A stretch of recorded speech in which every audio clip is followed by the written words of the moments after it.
Okay. Let's see. Testing.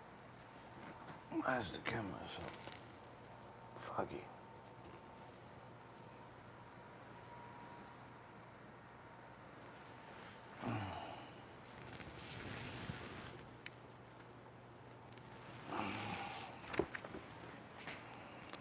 Okay.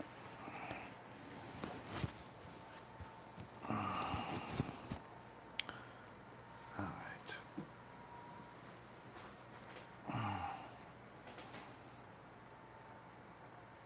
Live.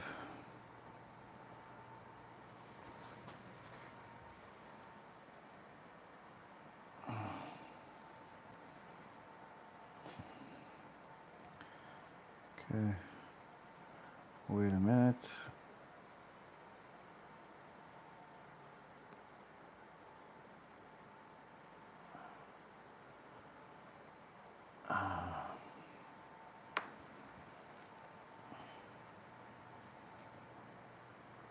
Okay. All right.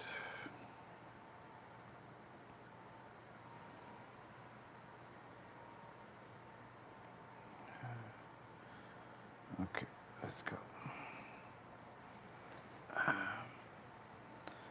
B'Shem Hashem na'aseh v'natzliach, shiur Torah, b'ruchim aba'im. We're back here on our Sunday night shiur Torah, the Tzeitil Katan, based on the teachings of Rabbi Elimelech of Lezhensk, where Rabbi Elimelech teaches us the foundation of Chassidut, very much relevant not only to Chassidut, but also to the rest of Klal Yisrael, anyone that wants to fix their midot, perfect their midot, fix their life, perfect their life. There's countless people that are coming every day to me, and I'm sure to countless other rabbis, always looking for answers to their problems. And Baruch Hashem, anyone that has listened to this entire series knows that the series has certainly helped quite a few of those problems get answered.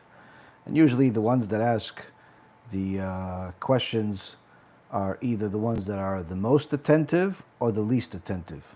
Nothing really in between.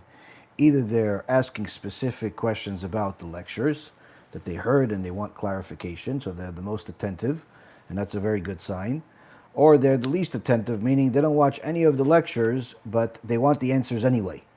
And the reality is that what I try to explain to people all the time is that the shurim are going to give you the bulk of the advice you need for your life, the bulk of the answers you need for your life. And without them, you're simply going to be like a blind man and walking during the night. So B'ezrat Hashem, this shiur is going to be another clarification and another extraordinary addition to our servitude of Hashem and to get some answers to our lives. Tonight's shiur is going to be for the Refuah Shlema and Hatzlacha Rabba for Rabbanit Levana Bat Sarah, Rav Ephraim Ben Shulamit, Rabbanit Sarah Bat Anat, Avi Mori David Ben Nesriya, Imi Morati Doris Bat Jora, Sarah Bat Levana, and all of Am Yisrael and all the righteous Noahides that continue to support and help our organization with all the wonderful things that we're doing, Baruch Hashem, whether it's the BH Kids channel, the Tshuva Music channel, all of the English and Hebrew lectures that we have, Baruch Hashem, and of course all the chesed and helping all the poor people in Eretz Yisrael and the Avrechim at our kollel, at the Bedin. There's quite a bit to do. Anyone that wants to donate can go to be'ezrathashem.org and donate over there. You could become one of the monthly donors and have that blessing in your life on a monthly basis rather than on a random basis, because you'll see a lot more blessing that way than anything else. So with that being said, we have the Tzeitil Katan, and in last week's shiur, one of the great things that Rabbi Elimelech told us is, in essence, what's still being used today in Chassidut, which is really having some type of mentor. Now, he didn't emphasize all the details of the tzaddik, which is above what a mentor or friend is going to do, but we see from the rest of Chassidut and how Chassidut is, how he was himself, how the Rabbi Elimelech himself was. He was the tzaddik, but he had himself a tzaddik, which was the Magid Mezrich, and the Magid Mezrich had his tzaddik, which was the Baal Shem Tov. And really throughout all of Am Yisrael, everyone has always had that key figure in their life, call it a Chacham, tzaddik, rabbi, whatever you want to call it. Everyone has always had somebody very extraordinary in their life, not just to tell people that they know this person or that they've spoken to him or they have a picture with him, but rather someone that they can go to for guidance about everything. Now, one of the things that you see in the world today is that there's very few people really understand the value of a rabbi, the value of having a tzaddik, which certainly could be even very different than just your typical rabbi. And many times those very same people have a lot of unanswered questions in their life.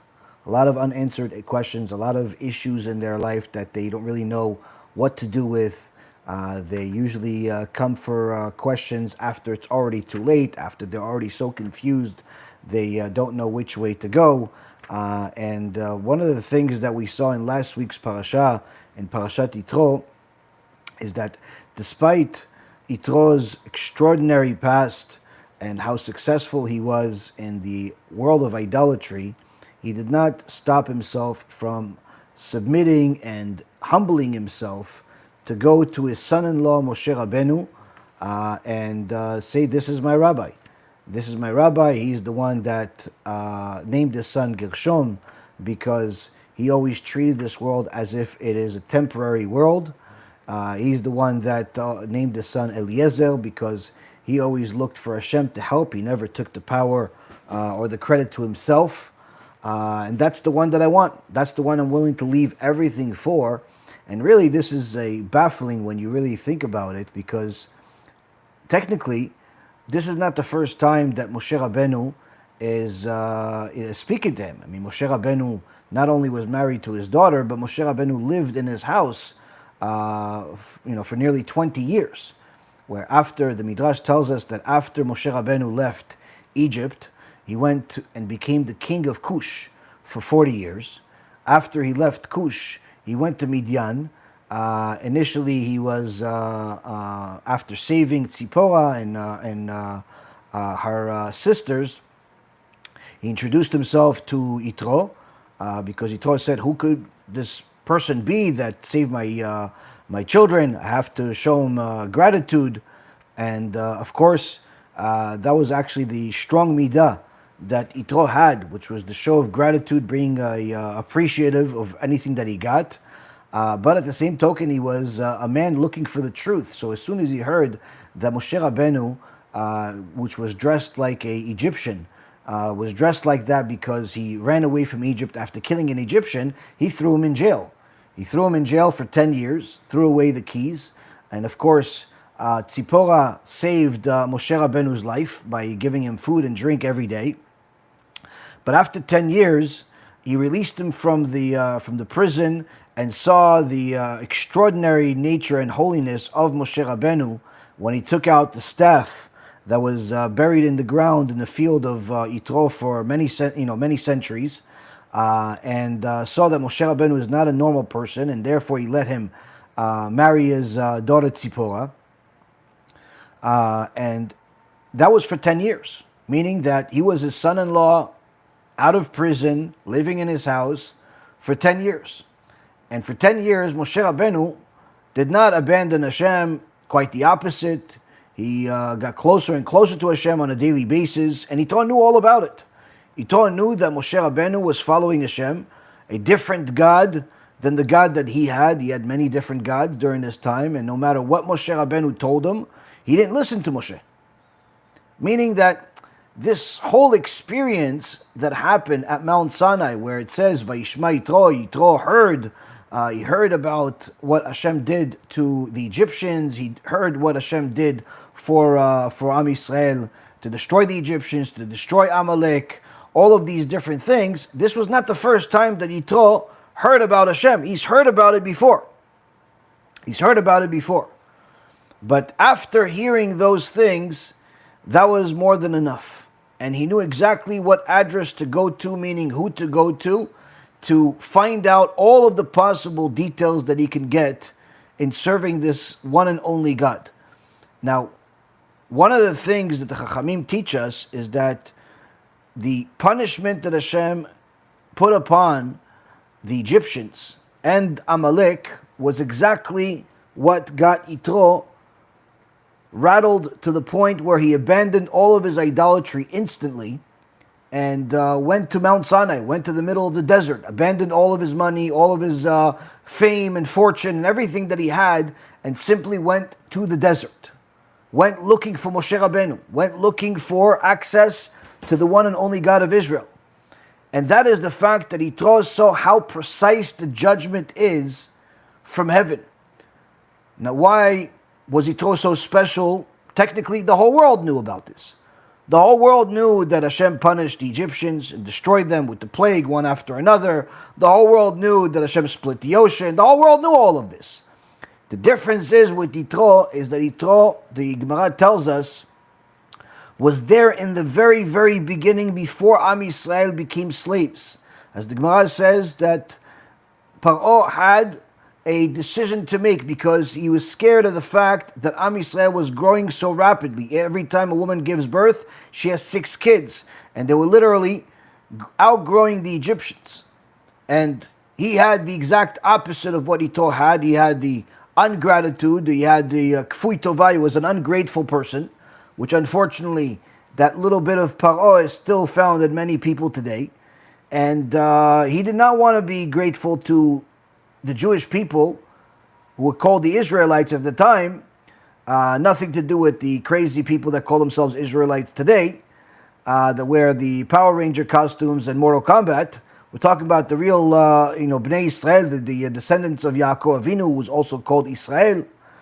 And one of the things that Paro did not want to do, he didn't want to say thank you to anyone. That's also what made him an atheist. That's also what made him an idol worshiper. That's also what made him turn himself into a god. And therefore, in order to remove any connection to anything that he feels he has to say thank you to, he had to come up with some type of strategy to destroy the Jewish people. And he came to a decision.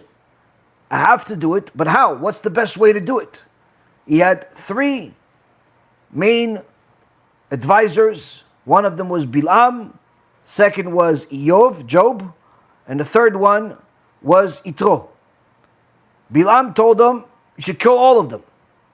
Kill them, enslave them, kill them slowly because you can't kill them right away. They'll revolt, turn them into slaves. A whole strategy, which is in essence what Paro ended up doing. Job did not say anything. And that's actually why the Gemara says that's why Hashem gave him the problems that he had.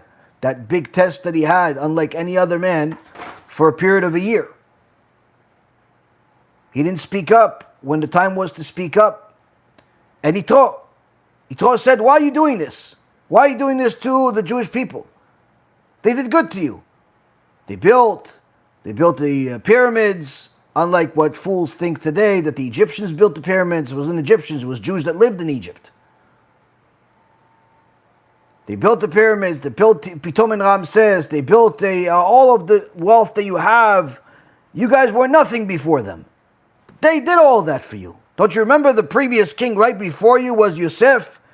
You guys called him Avrech or Tzafnat Panecha, all types of Egyptian names. Don't you know, that's a Jew. And he was voting for this. Bilam was voting the other way. Job could have broken up the tie and went with Yitro, but he didn't. Hence he got punished. And Bilam won. And after Bilam won the vote, and he became powerful, no different than how Haman became powerful after he won the vote under Achashverosh, Yitro knew that he had to flee. He had to run away. Slavery of the Jews began. Now fast forward 116 years from this time, Yitro now hears that Hashem destroyed the Egyptians, the very same Egyptians, the very same Paro that was drowning the Jews, drowning the kids, now is drowned. The very same Paro that didn't let the Jews bathe was now or drink or was now having frogs, was having blood, was having all types of things that were precisely the measure for measure punishment that they did to them. After hearing all of these details, Yitro heard enough. He said, now I know that there is no other God. God is the greatest among all. And I also know who is the greatest messenger that I need to go to. And that's Moshe. Yeah, but Moshe is just your son-in-law. He was your prisoner. He was nobody in your house. No. Moshe was always a somebody, I just didn't recognize him. Moshe was always great, I just did not recognize him. It's my flaw. It's my fault. And now I have to humble myself and beg for him to take me in as a student. This, Rabotai, is the one thing that made Yitro so great that HaKadosh Baruch Hu designed it in such a way that the parasha where we receive the Torah is named after him. Parashat Yitro is when we get Torah, the Ten Commandments, the written Torah, the oral Torah. There are two places in the Torah where we talk about the Ten Commandments, specifically of receiving them, which is Parashat Yitro and Parashat Vayetchanan. As far as the details of the commandments, obviously there's other parts. Even this week's parasha, Parashat Mishpatim, also talks about the details of the commandments. But the point being is that Yitro humbled himself and said, I need Moshe. Moshe doesn't need me. This realization led to Yitro's greatness. And this realization can lead to every single person's greatness. But greatness begins with humility. So now Rabbi Elimelech of Lijinsk has told us that we have to have a spiritual mentor, a trusted friend to improve our thoughts, to help us. And in fact, the next segment, he starts off with segment 14. He starts off by telling us to review everything that we've read so far. Hence what we're doing right now. He says, be extremely careful to review the Tzeitil Katan at least once a day. Translate each word into your own language. Make it an inviolable practice to study chapter 16 of Reshit Chochmah before marital relations, as well as the practices of the Arizal. If time permits, you shall read chapter 17 of Reshit Chochmah as well. Consider this an inviolable rule. So here, we're not going to go through the whole instruction set of what he gave us today, but we'll go into just a little bit. The tzaddik telling us that this Tzeitil Katan is not a one-time read. It's not a one-time, I heard it, I'm done, the end. It's not even a once-a-year type of instruction set. We read the Torah, read the entire Chumash. Every Jew has to read the Chumash technically 3 times a year. You have the Shtay Mikra v'Echad Targum, twice you read the commentary, the parasha, and once you read the commentary. Technically you're reading the parasha 3 times every week. Here he's saying, very similar to what the Ramban, Nachmanides, said to his son about the Igeret Ramban. Read this instruction set every day. Is that because he's questioning his memory abilities, that he won't remember what he read yesterday or the day before or the day before? No. But rather because when something is part of the Torah, every time you read it, there's divine inspiration to direct you to a specific place within those instructions that you did not see the day before. Even if you read it 100 times. The 101st time is going to be a world of difference between the 101 and the first 100.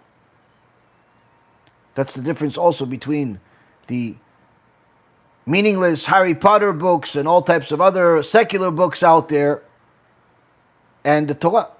The Torah is going to give you guidance that no matter how many times you read it, how many times you learn it, is always going to be something new. Same thing I always tell my students or different people that come for advice, I tell them to take on a series.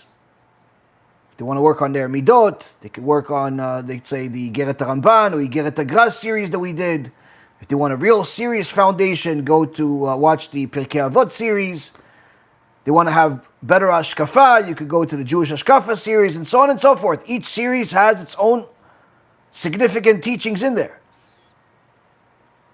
And sometimes the people that are asking me a question are people that I know for a fact they watched those lectures before.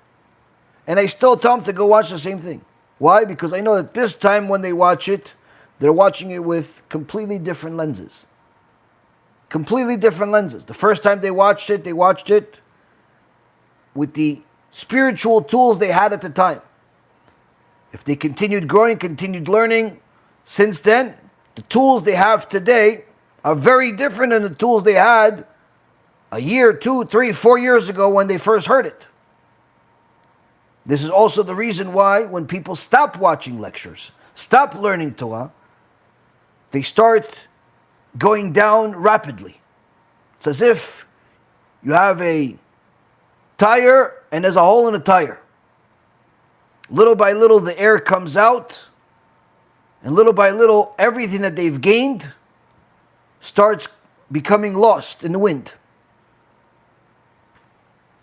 Torah is either something that goes higher or goes lower. There's no neutral. So now the tzaddik is telling us that this instruction set, this Tzeitin Katan, is something we must read every day. Something we have to apply every day. In fact, his Talmidim, who wrote commentary on this, commentary on different parts of the Torah, clarify his thoughts. If you were to repeat this teachings of the previous section we had about having a mentor, having a guide, or the previous ones that talk about a tzaddik, where do we see that in the Torah?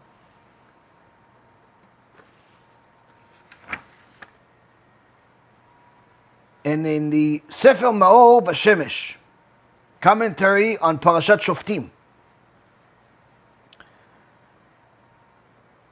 which is in Deuteronomy chapter 17, verses 15 through 19, the verse says, "You shall appoint a king over you, whom the Lord your God shall choose, and he shall write for himself 2 copies of this Torah on a scroll, and he shall read it all the days of his life, so that he may learn to fear the Lord, his God, and keep all the words of this Torah and these statutes." So says the Ma'or Vashemesh on this pasuk, even if a person has learned the entire Torah and all the holy books of our sages, he still cannot fully do tshuva or remove all of the barriers between him and HaKadosh Baruch Hu if he does not attach himself to the tzaddikim and the holy people of his generation. Here, the Ma'or Vashemesh first tells us that based on everything that he knows, even if he read all the books, even if you read all the books, watched all the lectures, but you don't attach yourself to the tzaddikim of your generation, you have a very serious problem. And he specifies your generation. Why your generation? Many people have a rabbi or a tzaddik that passed away. Oh yeah, no, I'm Rabbi Nachman or the Lubavitch or some other tzaddik that's out there. Great. But who's your living tzaddik? Who's your living rabbi? Who's your living mentor? Oh, I asked my rabbi here and there some questions. Problem is, if you don't have that tzaddik in your life, you're going to be missing a key part of the ingredient for tshuva. Why? Because the tzaddik is the one that's supposed to direct you which way to go, what you have to fix, whether you're going in the right direction or not. So the Maor Shemesh first tells us a shocker, which is, even if somebody read all of the books, all of the holy books, which is impossible, but let's say they did, without connecting themselves to the tzaddikim and the holy people of his generation, he's missing a key part of the ingredient. Further, he says, and this is what he learned from Rabbi Elimelech of Lizhinsk. I heard from the tzaddik Rabbi Elimelech that a person should choose one tzaddik and make him his teacher.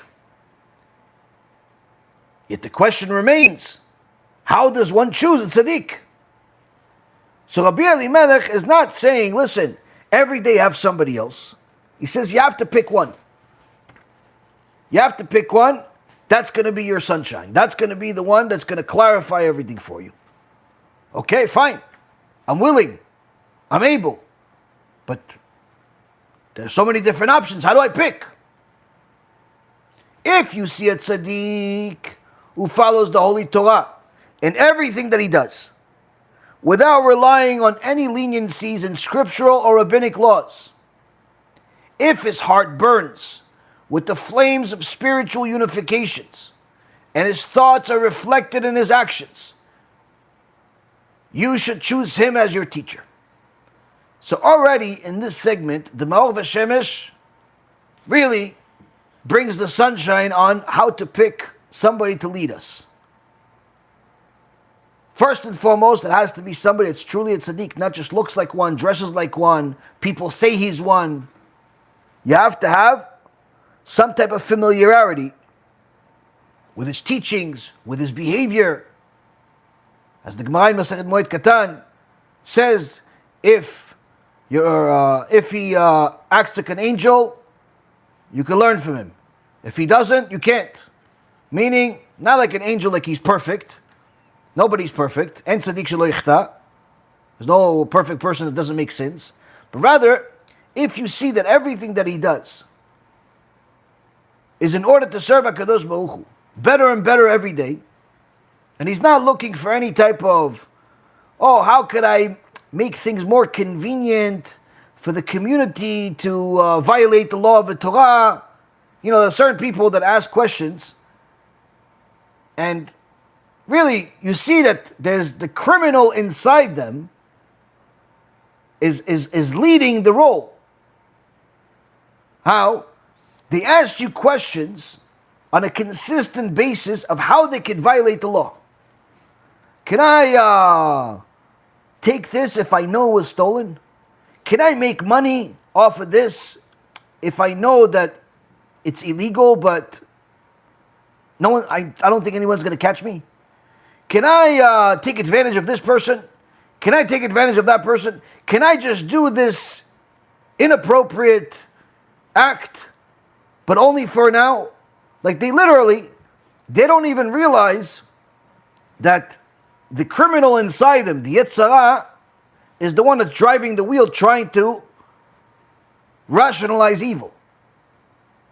Now, of course, people are unaware. Sometimes they ask questions, and you realize that how unaware they are.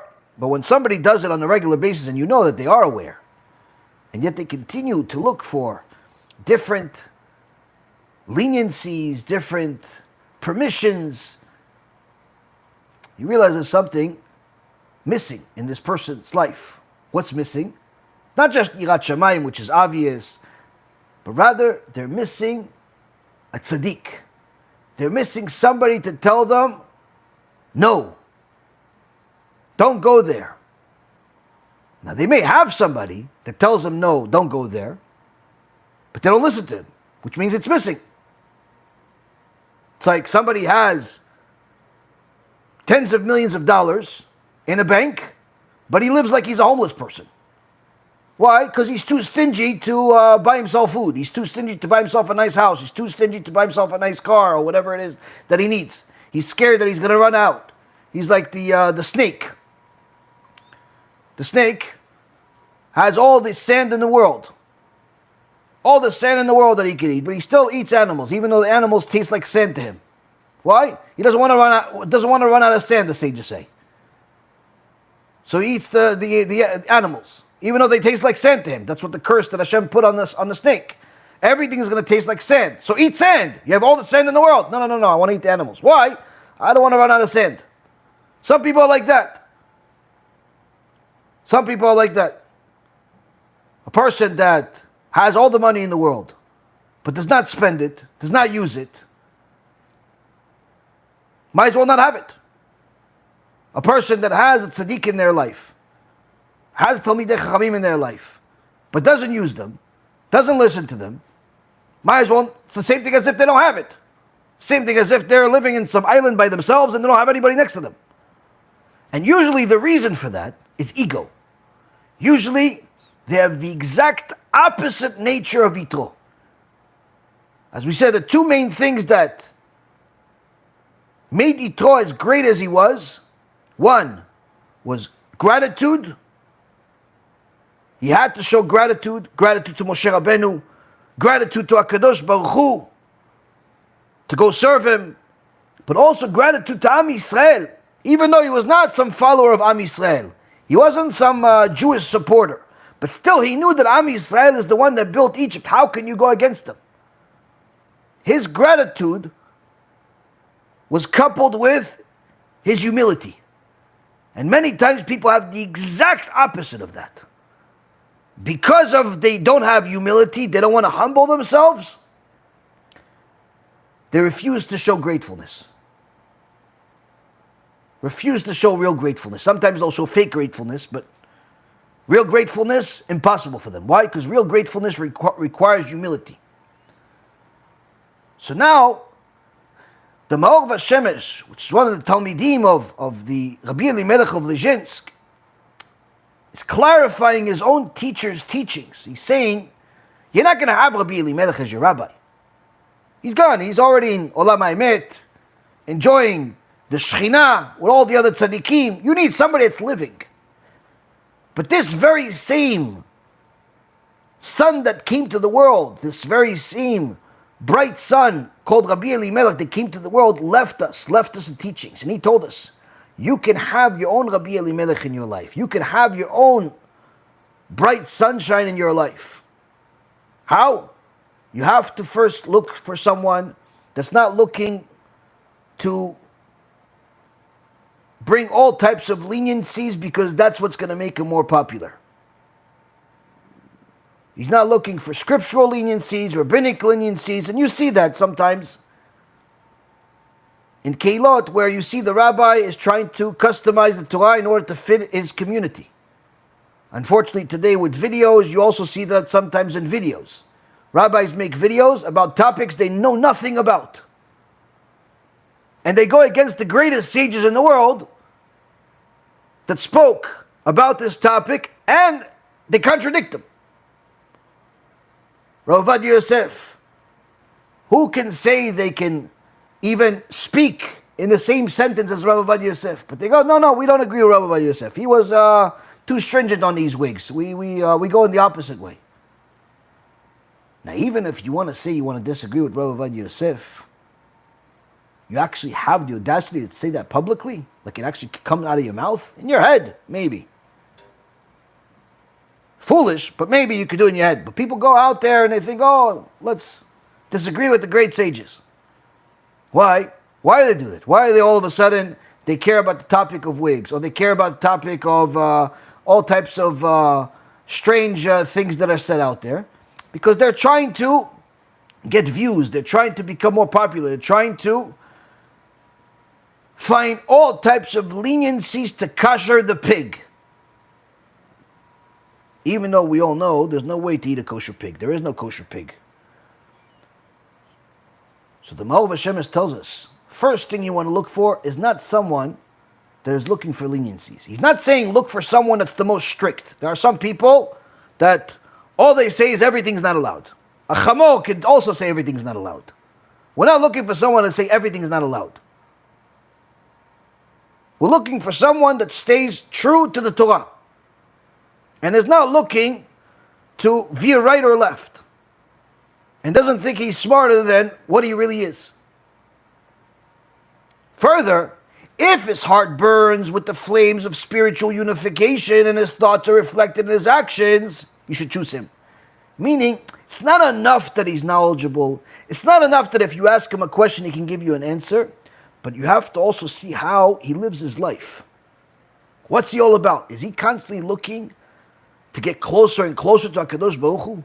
Is he learning more Torah? Is he dedicating more of his life to the Torah, more of his life to help Am Yisrael? What is he doing with all of this? And that's why the one common denominator you will find about every single tzaddik, every single chacham, they're always dedicated to learning Torah and helping Am Yisrael. Those are the two priorities in their life. And in essence, in their mind, it's all one and the same. It's one and the same.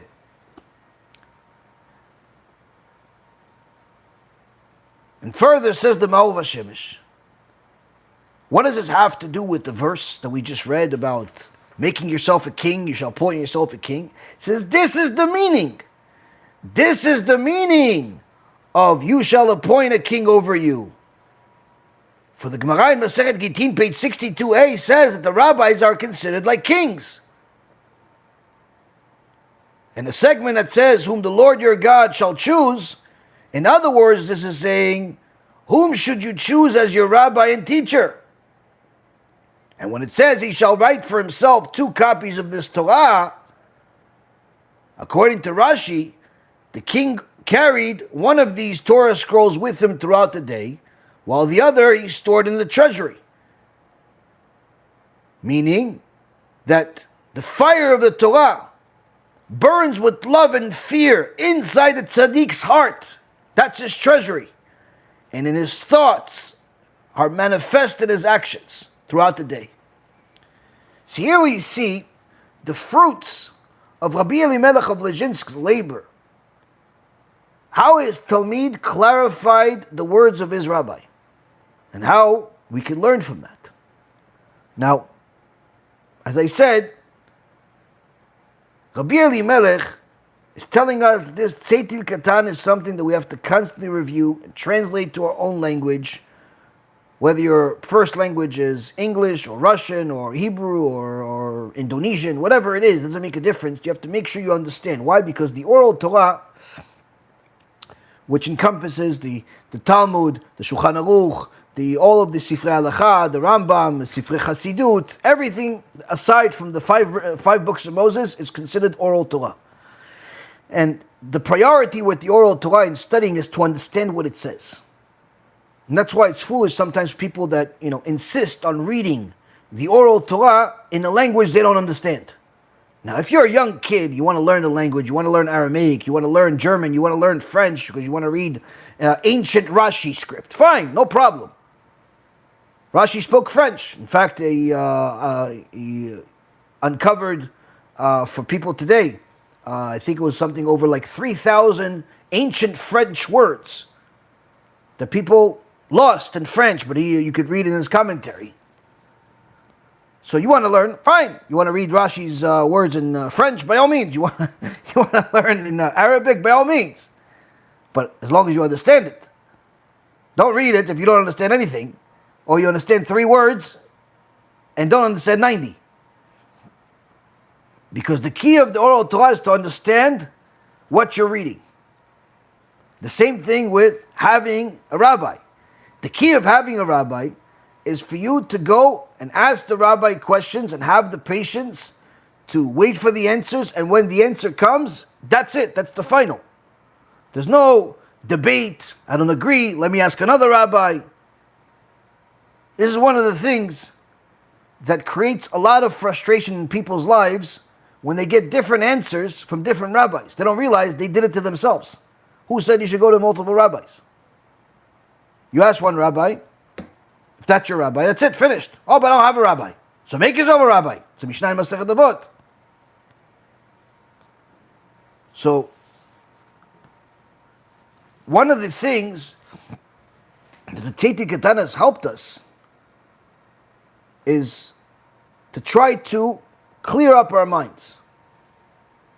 clear up our minds from all of the things that cloud it, whether it be the troubles that a person deals with, the heretical thoughts, the all the different things that go through a person's mind.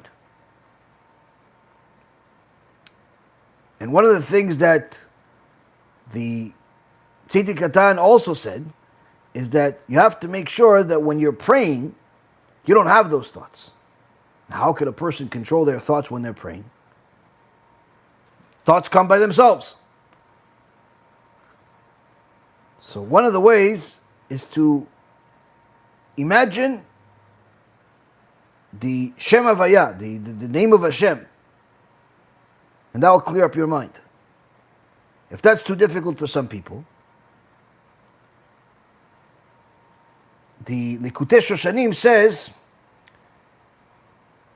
you should pray with every ounce of your strength, putting all of your energy into your words. This is the aspect of what it says in Tehillim, all my bones will say, O God, who is like you. This is Psalm 35, verse 10. And you should concentrate fully on the words that you're saying and force out all foreign thoughts from your mind. Because every type of confusing thought and all the doubts and questions a person has during the day enter his mind during prayer. And therefore you must make a tremendous effort to overcome all of these confusing thoughts. Now this Likutei Shoshanim is critical for a person because sometimes they don't have a tzaddik, they don't have a chacham, they don't have a direction, and they have to pray for it. Or they have one, but they don't realize it. So if you have good prayer, use that prayer not just to fulfill your obligation of praying a few times a day, but also to pray to HaKadosh Baruch Hu to give you someone that's going to give you guidance.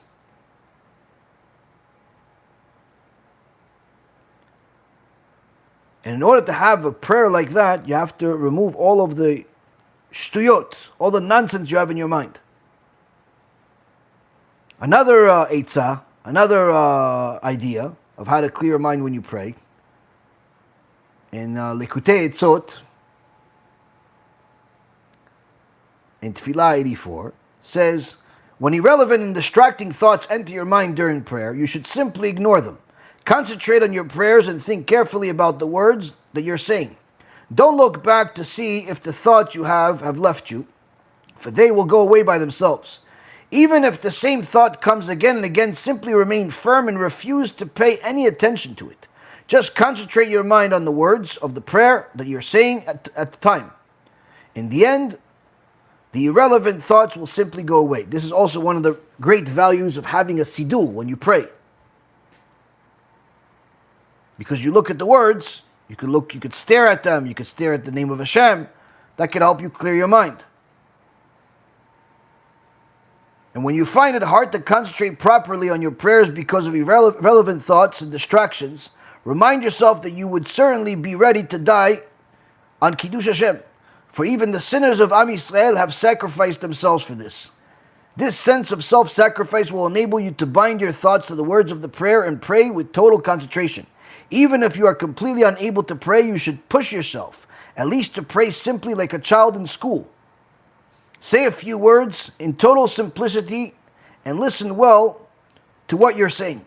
So here's a couple of ideas in regards to prayer. Now, why do we need to pray for the tzaddik?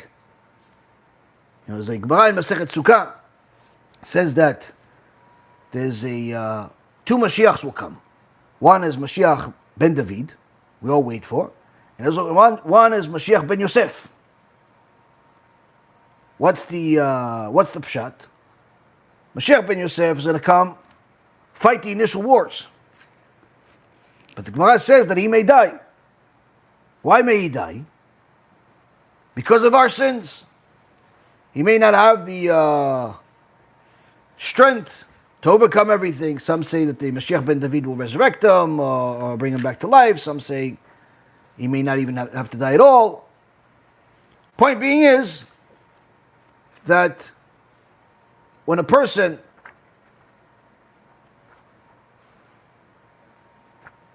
has the Torah, they can have endless ideas in their mind, and all of those ideas can help them pray even better. When a person is empty of Torah, all they're going to have is shtuyot in their mind. They're going to have nonsense in their mind. And therefore their prayers are going to be full of work, business, immorality, whatever it is that's out there. But when a person prays for the tzaddik, prays to have a tzaddik, they have to think of it as, I need this. Why? Because this is my Moshe Rabbeinu. This is what I need, somebody to guide me in the right direction. Now, one of the things that the Tzeitik Katan brought was to look at the Reshit Chokhmah. He said, look at the Reshit Chokhmah before unification with your spouse.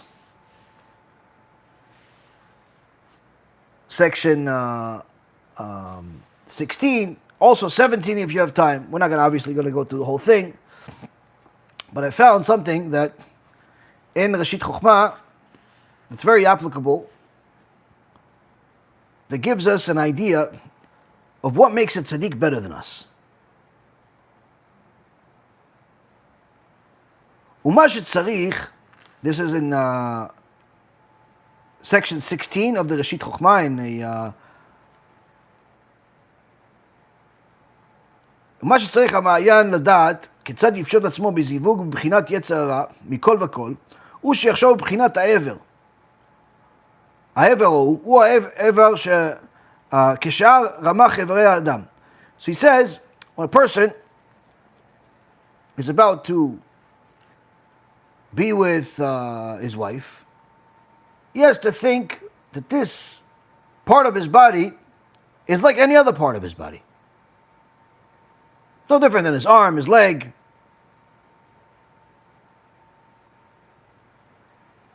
Me'em niglim, me'em mistarim, whether they're hidden, they're open. It was created like every other thing. והרי קודם חטא האדם הראשון, נאמר ויהיו שניהם ערומים. האדם ואשתו, ולא יתבוששו. Because we know that Hashem created them no different than everything else, because in Sefer Bereshit, Adam and Chava were created, they were naked, and they weren't embarrassed. ואמרו רבותינו זיכרונם לברכה, and our sages said, may their memory be blessed, בויקרא רבה, in מדרש רבה, פרשת אחרי מות, רבי לוי בשם רבי שמעון בן מנסיה, תפוח עקבו של אדם הראשון היה גלגל חמה. That the heel of Adam Arishon's foot was shinier than the sun. He made the sun look like it was dim. Imagine how much more so his face was.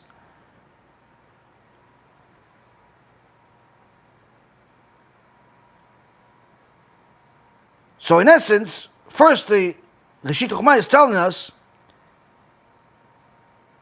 that part of the body that people are spending their whole life thinking about, running after, and so on, it was created like everything else.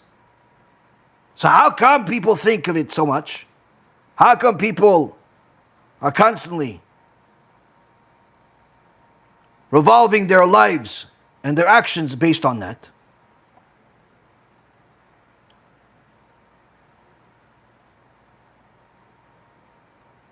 מי גרם להם את הבושת? What caused Adam and Chava to become embarrassed? מצד הערווה, שהוא יצר הרע שפגמו. Because of the יצר הרע that caused them to make the sin. And that's what they caused damage to. That particular part of the body. אבל קודם היה העבר הזה להם כיד ורגל. But before that, before the sin of Adam הראשון, that part of the body was no different than an arm and a leg. Meaning there was no significance to it. אחר שמצווה של ייחוד איש ואשתו על ידי העבר הזה, הרי הוא כהנחת תפילין ביד שמאל, ותפילין של ראש במוח. He says it would just like somebody fulfills a putting on tefillin on an arm, on a left arm, on the right arm. Nobody thinks of anything of it. He says the same thing was when Adam and Chava were making relations.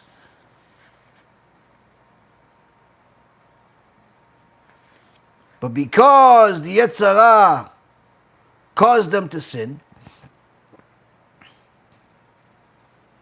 everything changed. And just like the regular arm, leg, everything else doesn't have a Yetzer Hara, that part of the body didn't have a Yetzer Hara.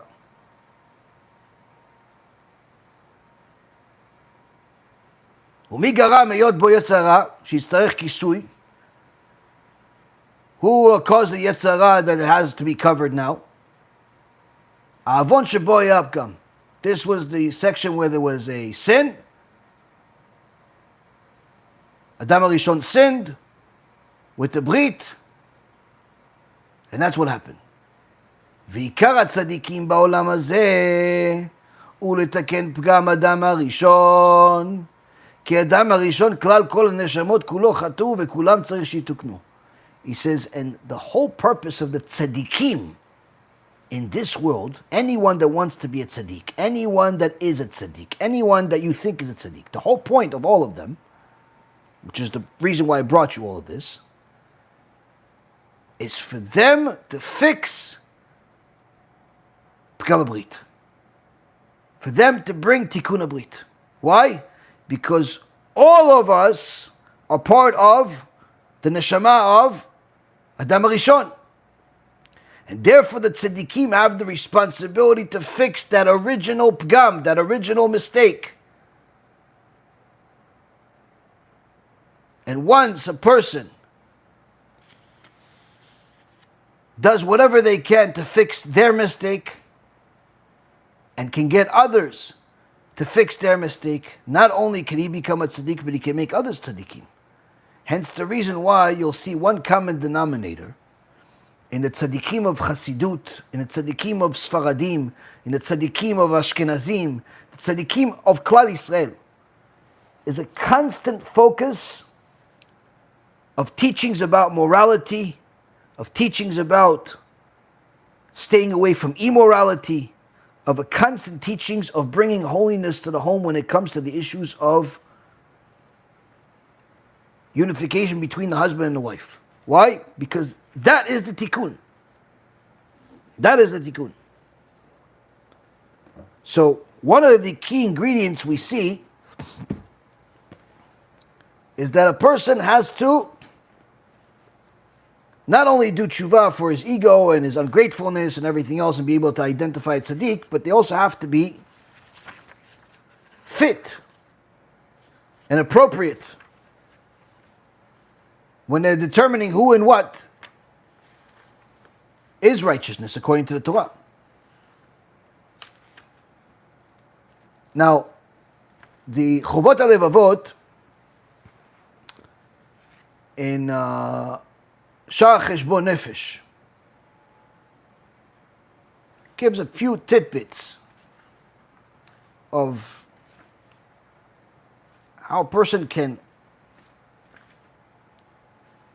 fix another corner, another piece, another aspect of themselves in order to make themselves fit, in order to make themselves have an easier and smoother path.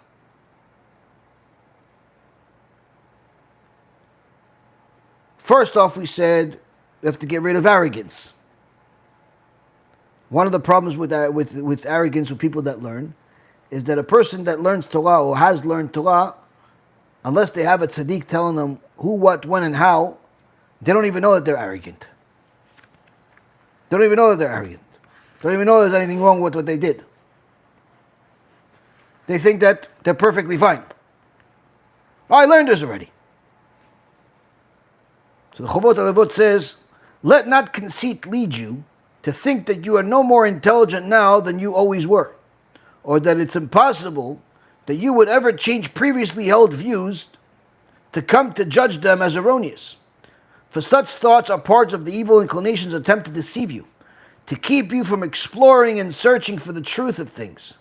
It will instill in you the delusion that you are supremely wise and that you lack nothing of what you need to know.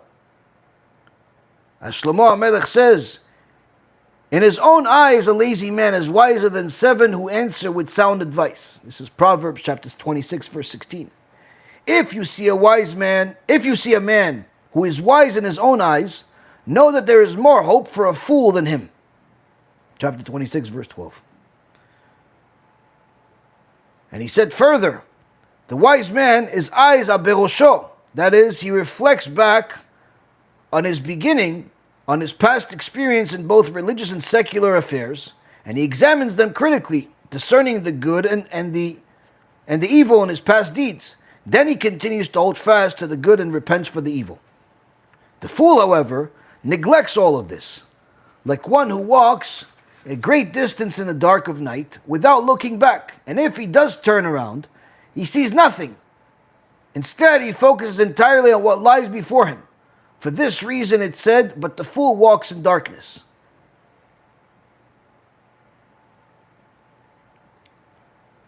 So, here, the Chovot HaLevavot about 1,000 years ago tells us the one thing that's going to hold you back from getting to the next stage of tshuva, getting to the tzaddik, getting to da'at Torah, getting to this segment of the Tzeitil Katan is gava, is arrogance.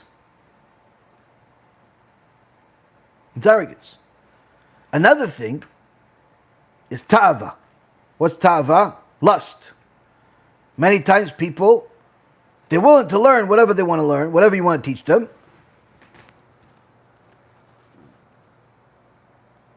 But they're only going to do it so long as it does not cost them any money, as long as it is not going to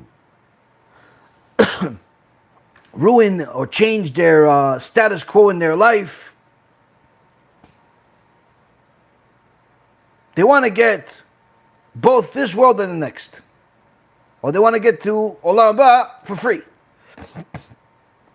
Says the Chovot HaLevavot, one of the wise men has said, as water and fire cannot abide together in one vessel, so love for this world and love for the next world cannot dwell together in the heart of the believer. The wise have already said, this world and the next are like two rival wives. Mollify one and you antagonize another. So when a person is looking and is getting guidance from a tzaddik, getting guidance from a Talmid Chacham, and that guidance sounds like expensive, sounds like it's requiring too many changes, sounds like it's going to take too much time. If you're not willing to do it, that means that you're already not willing to make the sacrifices that are needed.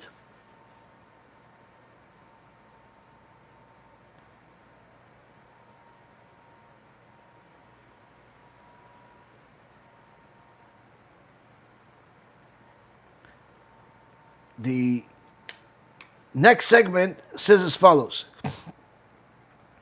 Shlomo HaMelech says, don't be too wise, and did not say, don't be too foolish. Because for us, there's a limit to wisdom, beyond which we cannot go. Meaning there's no limit to foolishness. But when it comes to wisdom, we're permitted and even obligated to pursue any kind of wisdom that draws us to God's service, leads us to fulfillment of His commandments, and demonstrates His wisdom and power. As it says, behold, the fear of God, that is wisdom. That's in Job chapter 28, verse 28. So, another aspect of the tzaddik that the Tzeitil Katan has emphasized and the Maor Vashemesh clarified is that the tzaddik is supposed to lead you in the ways of the Torah, not in ways that are opposite of the Torah. So, if a person says that they're a tzaddik, or people say he's a tzaddik, but he's not getting people to do tshuva, he's not getting people to get closer to Hashem in a real way, that means you're just a shepherd that's leading the sheep off a cliff. Because the ultimate goal in this world is to do everything possible, to the point of making every sacrifice possible, to pursue the wisdom of the Torah and to follow its commandments. If something is causing you to violate the commandments, even if the end goal is to violate the commandments in order to fulfill them, or at least theoretically that's what they say, go do some drugs so you can become closer to Hashem, like one of these stupid things that people are saying today. There's no such truth in that. En mitzvah ba ba'avera. You're not allowed to make a sin in order to make a mitzvah.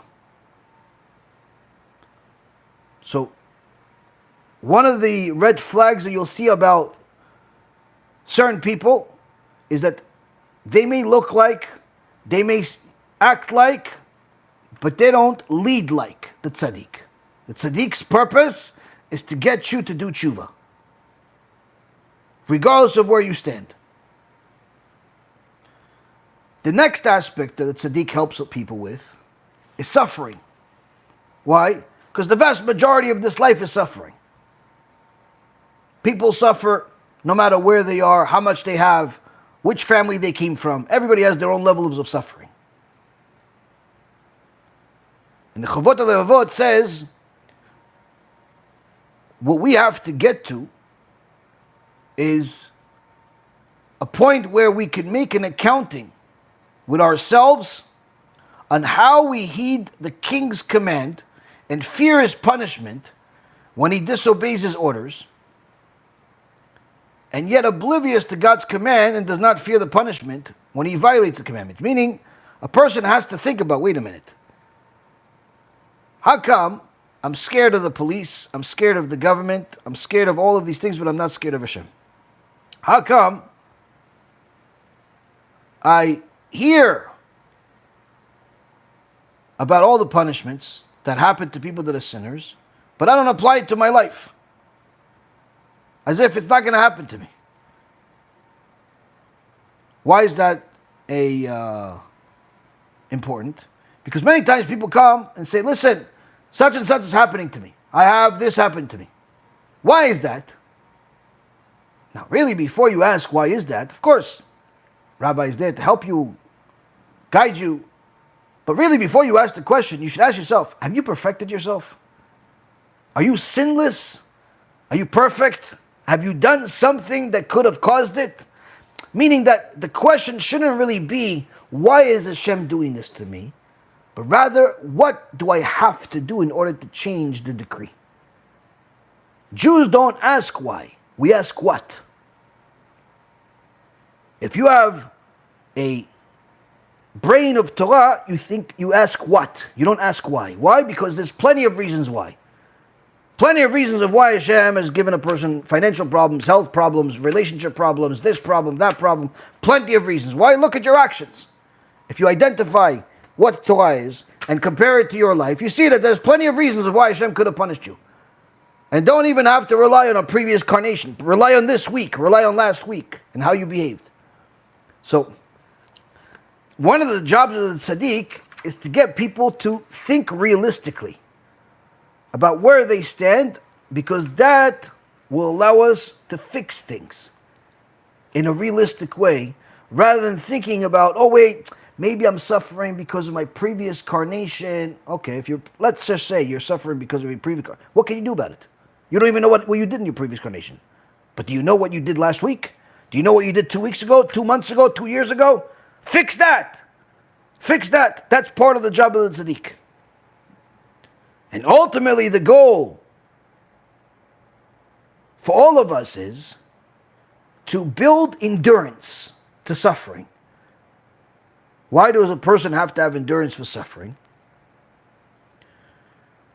Because of something extraordinary that most people don't realize. Many times you hear people are suffering, and somebody tells them, listen, kaparat avonot, this is at least a something that will pardon you from the sins that you've had in the past because you're suffering now. The truth is, it's not true. At least not completely. Why? Says the Chavot HaLevavot, endurance in suffering is a good cheer And endurance of suffering in good cheer is a virtue. But suffering borne grudgingly brings the bearer nor reward, nor effects no pardon. In so many words, he says, if you suffer, but with a smile, thank you Hashem, Baruch Hashem I have pain, Baruch Hashem I have struggles, I love you Hashem, I know that everything that you're giving me, even though it hurts, it's good for me. That's the greatest thing you can do for yourself. Why? Because that actually makes it kaparat avonot. But if you complain to Hashem, why did he do this to me? Why is he doing to me? You have a very serious problem. Why? That suffering is worthless. Now, to show you that this is not the only opinions, I brought you another source. Rabbi Chaim Vital. Rabbi Chaim Vital, of course, the main Talmid of the Arizal. The Arizal was Kodesh Kodeshim, also mentioned by the Tzeitin Katan, that if you could learn the words of the Arizal, do so. The Arizal has endless stories of His Holiness, how he helped Jews, how he helped Klal Yisrael. And unfortunately, we didn't have the merit to have him live a very long life.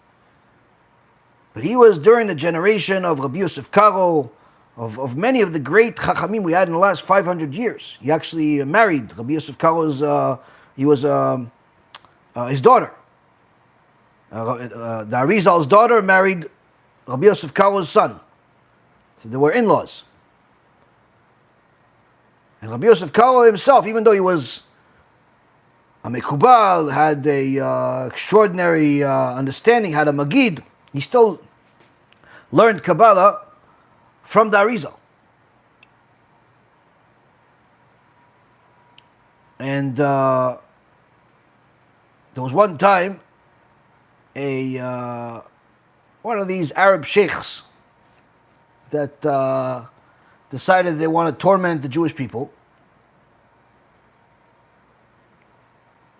And they passed a decree that they have to pay an enormous amount of money in taxes, or else he's going to kick them all out of the place that they're staying, or the city that they're in, and take everything they have, like they did in Spain, like they did in many other places. And Kila said, even if we took all of our money, it wouldn't be enough to pay this Rasha. There's no such, we don't have that kind of money. And they went from Keilah to Keilah, from community to community, asking for help, for people to pray. And eventually they got to the Arizal. They didn't know of his greatness yet. They heard about him, but didn't know of his greatness. And as soon as they told him, he says, fine, come, I'll help you. He told a couple of his students, bring a couple of ropes, thick ropes. Okay? The students complied. They knew that the rabbi is asking for something. You don't need to ask why and how and explanations. He took the visitors and his students. He went into some place in the woods. They dug a hole in there. And he said, take the ropes, put them down the hole, and hold the other end on both sides. So they dropped the ropes, and two people were holding on two different. He goes, okay, now start pulling. So we start pulling, and lo and behold, they can't see anything. It's deep, but something is on the other side of the rope. When they dropped it, there was nothing on the rope. And they keep pulling and pulling. And as they keep pulling, it gets heavier and heavier. And before you know it, Rabotai Karim, this is publicized story, witnesses and everything. The Talmidim are pulling and pulling, and eventually they see the entire bed, the huge bed of the sheikh, and him sleeping in it. The Arizal wakes him up, yells at him, Rasha, Why are you putting a decree on my people? On the Jewish people, you know that they can't pay. The guy realizes this is, I don't know, a nightmare, has no idea what's happening. He's scared to death. He says, sign over here. Do you cancel the decree? Immediately the guy signs it, gives him back the document. The Arizal gives it to one of the visitors from that community. They put him back in a hole and he's gone. The sheikh wakes up and he's back home. He realizes, oh, a nightmare. I'm so tired. I feel like I went far away. Where did I go? He thinks the whole thing is a nightmare. A few days pass. The deadline for the decree. The deadline for the decree comes. He sends to for the Jewish people and says, if you guys don't come up with the money today, that's it. You all have to leave.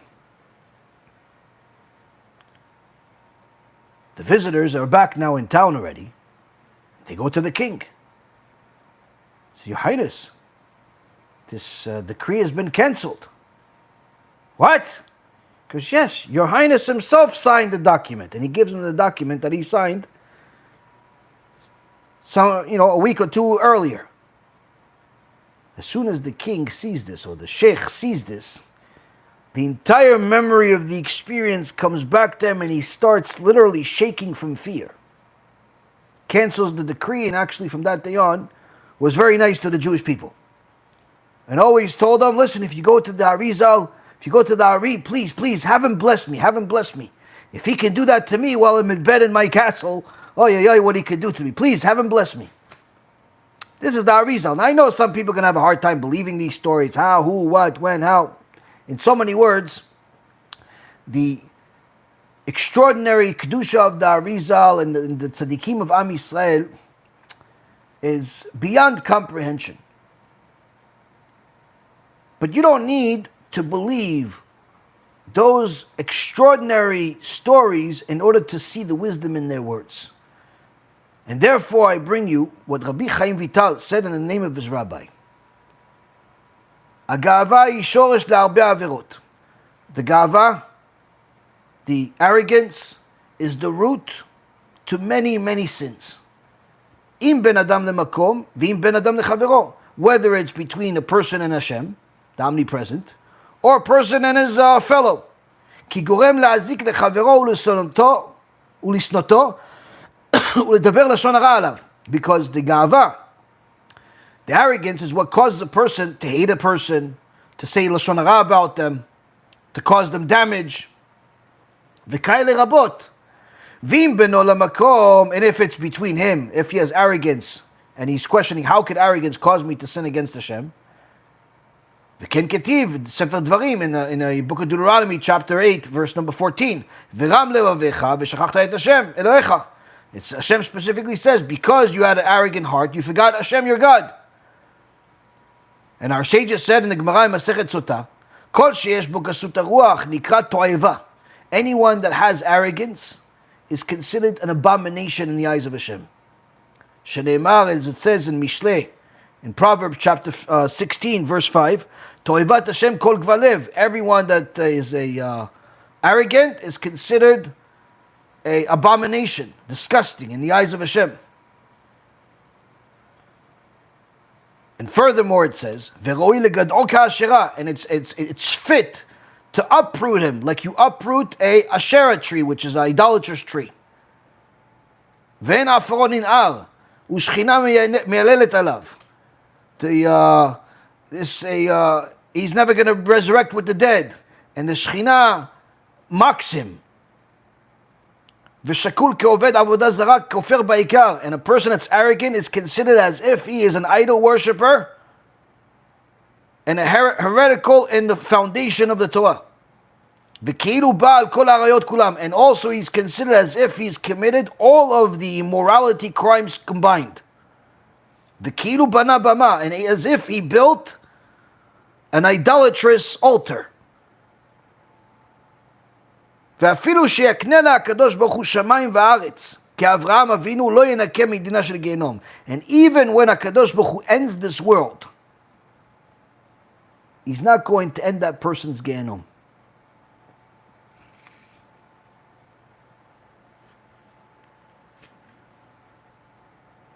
I'm sorry, even when Hashem, even if he does certain things like Avraham, he's still going to go to Gehinnom. Confuse two things. In so many words, arrogance, saying it's disgusting is an understatement. An abomination is a biblical word that there's not enough of a definition for it. Toiva. So one of the things that causes a person not to have dat Torah in their life, not to have a tzaddik, not to have a rabbi, not to have any real direction in their life, is because of gava, is because of arrogance. Furthermore, says Rabbi Chaim Vital, this is in Sharei Kedusha.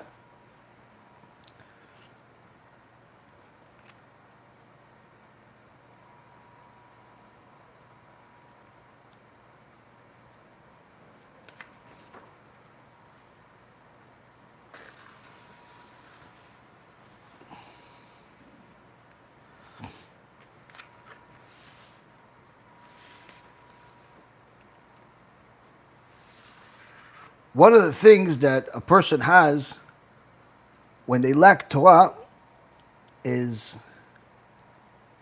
a constant attack of sadness. It's confusion, lack of purpose, sadness. This is because the Neshama is telling the person that it's not fulfilled. Okay, so you have more money. It's not fulfilling. You have more food. It's not fulfilling. You have more material. It's not fulfilling.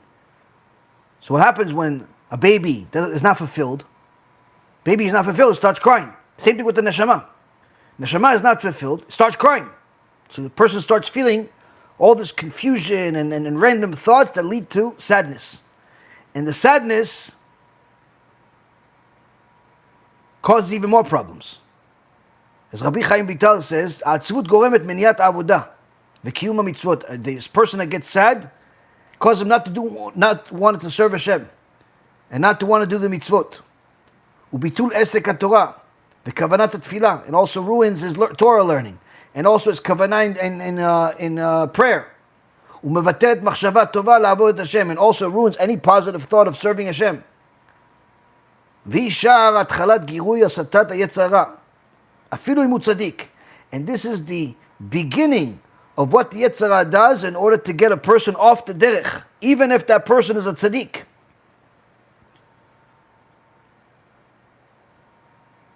Why? Because en toelet lo ba'avodah biyot yisurim alav. Because he's suffering, and instead of taking the suffering, like we said, with happiness, with acceptance, with understanding that it's for your benefit, a person is sad about it, that means he's not benefiting from those sufferings. He's not benefiting from those sufferings. And I'm toilet. And there's no purpose for these sufferings. So that causes even further sadness.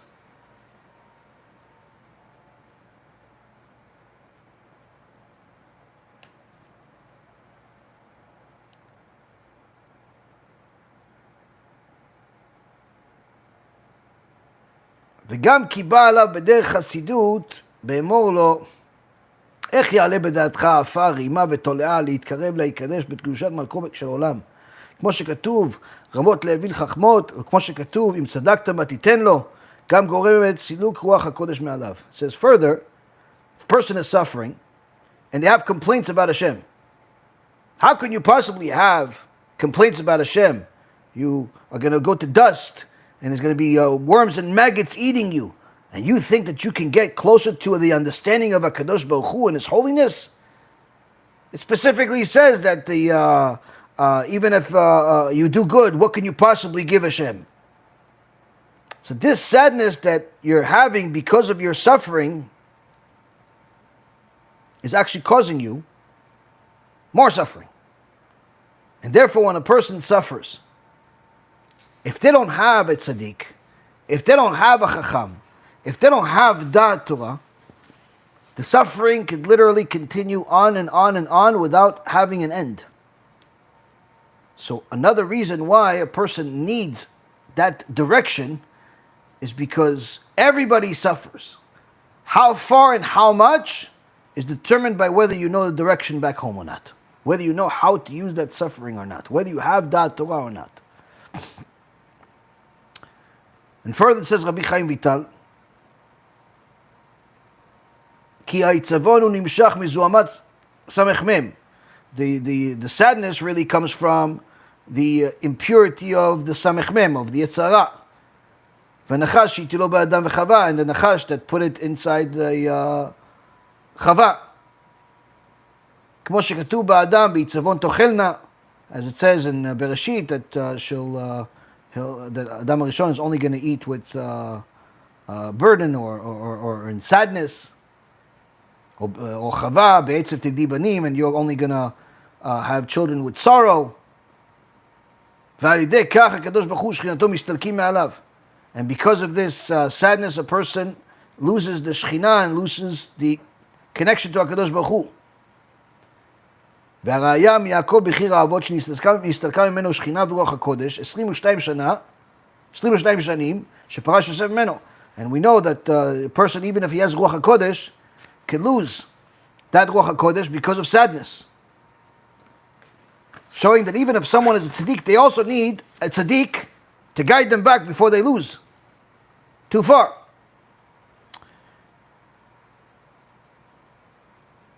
And last but not least, we bring the Baal Shem Tov. The Baal Shem Tov, his commentary in Bereshit, Parashat Lech Lecha, says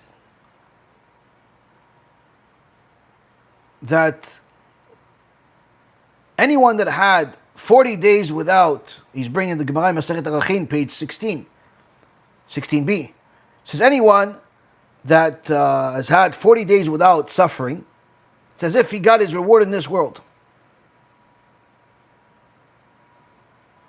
Because he's supposed to have some type of isurin, some type of suffering, at least suffering where he goes in his pocket, he grabs the wrong coin.